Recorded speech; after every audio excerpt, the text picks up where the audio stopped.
Hello and welcome to my channel. My name is Rose Writes and I write and narrate Miraculous Ladybug fanfiction. Shout out to Doll Watches Miraculous on Tumblr for letting me use their adorable art in my thumbnail. All of their socials will be linked below and they are so talented, so go show them some love. I originally intended for this to be a one-shot, but I think it will actually be in 2 parts. I love Marichat so much I just couldn't stop writing, so I hope you enjoy The Purrfect Partner. Marinette's point of view. Cat, no way! Marinette leaned her back against the chilly balcony railing. Princess, I am a man of several talents. You have no idea. Cat Noir perched on her railing just like he did every day, his eyes sparkling in the sunlight. As she stared into his familiar glowing eyes, she felt warm despite the chill in the air. I'm going to need you to prove it. She giggled. Cat swore he was a musician, and albeit Marinette was mostly teasing, she couldn't picture him sitting down and playing the piano, especially not classical music. She saw him as more of a hip-hop or rap kind of guy. Well, do you have a piano? The handsome superhero hopped off the ledge in front of Marinette, taking her by surprise. She giggled again, her laugh sounding more musical than the wind chimes her parents used at the entrance of the bakery. No, but I do have a flute. Really? He cocked his head to the side. I didn't know you played an instrument. His eyes were wide in amazement and perhaps admiration. I don't, she retorted quickly. I mean, not yet. And not very well. 5 notes at best. I'm taking lessons, though. Well, Princess, when you learn more than 5 notes, we should perform a duet. We would make a perfect pairing, don't you think? He draped his leather-clad arm around her shoulder. She smiled at the gesture. If you actually can play the piano, that is. She loved giving Cat Noir sass.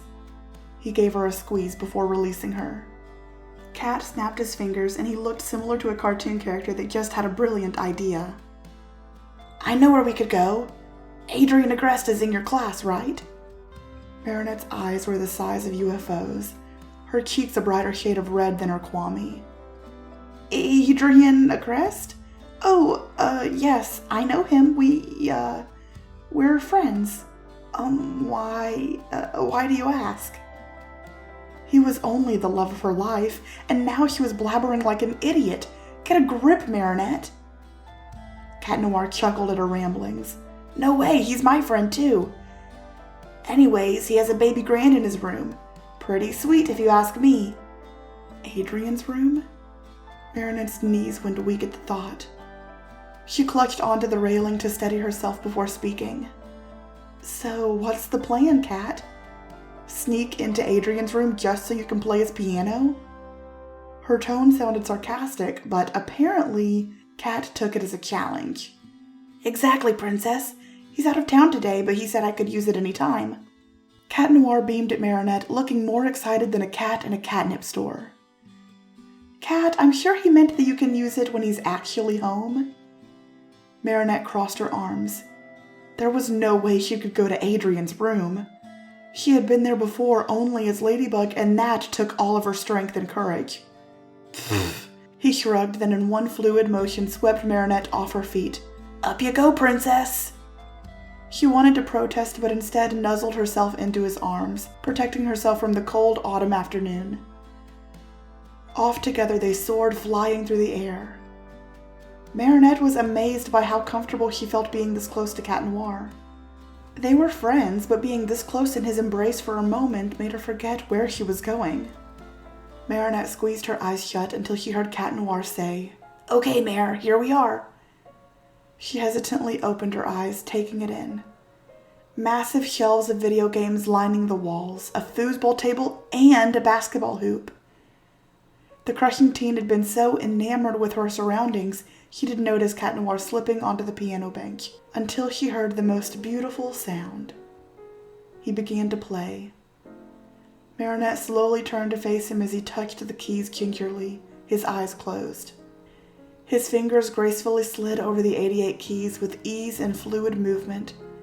The music's crescendo and decrescendo swelled and echoed around the empty space of the large room. Marinette found herself leaning against the piano, enjoying this moment. She whispered, "Clair de Lune." "That's right. I love Debussy. Do you know it?" Cat Noir's eyes were still closed, not missing a single note. "Only because I heard it in Twilight," she said sheepishly, causing him to laugh. He finally opened his eyes, gazing into hers. Silence again, except for the rise and fall of his playing. Marinette felt something she had never felt for him in that instance. Breaking her from the trance, Cat Noir bellowed, "Marinette, move!" She stared at him dumbfounded, confused, and stationary. Cat Noir leaped over the piano, pinning Marinette to the ground, covering her head, as a large metal arm swung through the wall, smashing it and everything in its way. Still on top of Marinette, he pulled out his cat phone. "Ladybug, I need your help. I'll send you my location." After hanging up, Cat suddenly realized Marinette laid beneath him, staring up at him in shock. A blush spread across their cheeks, their faces only inches away from each other. Marinette scrambled from underneath him, staring out into the void, destruction being brought upon Paris. What is that thing? The metal robot stood as tall as the Eiffel Tower, destroying everything in its path. Grobotech Ultimate Destructor. That's the toy Nino's little brother had been wanting. Oh no. Something must have happened. They had to save Chris. Never mind, you better go. Marinette attempted to usher him to leave. "I won't leave you, Marinette. Ladybug will be here soon. I have to get you somewhere safe." He took her arm to pull her into his chest, cradling her like she was the most precious thing in his life. Marinette resisted. "Really, I can handle myself." Cat snorted as he brought her to the top of a building to gain a clearer perspective. "No offense, but you're the clumsiest person I've ever met. As long as you're with me, you'll be fine." Marinette had never seen Cat Noir look so serious. It's nice that he cared, but she had to transform. Maybe if she just slipped away for a minute. But he kept a close eye on her. Unfortunately. I have to use the restroom?" Marinette said, not making eye contact.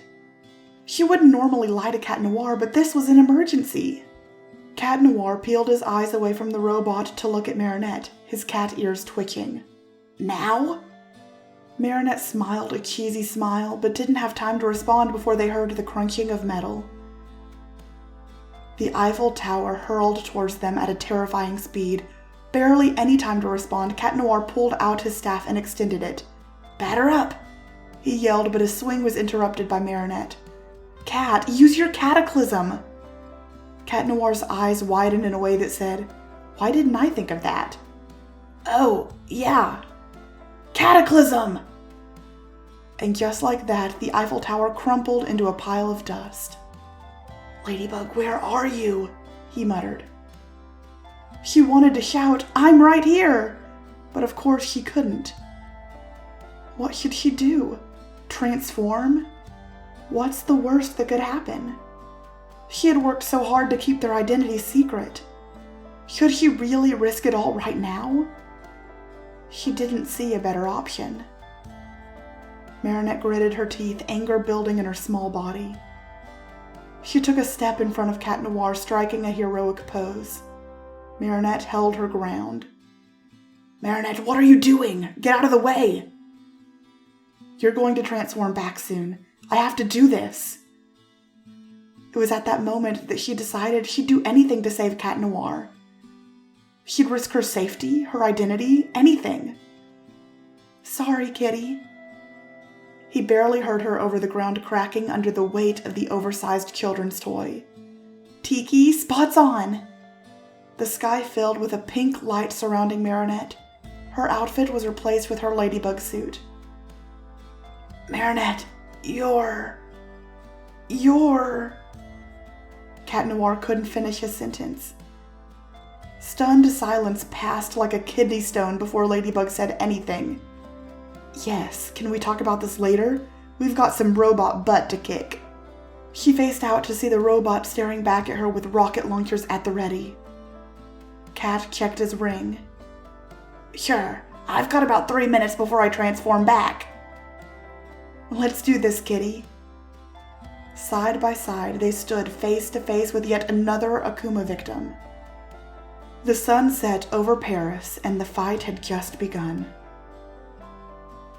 Thanks so much for listening. Don't forget to subscribe if you haven't already, and leave me a like and a comment telling me what you thought about this video.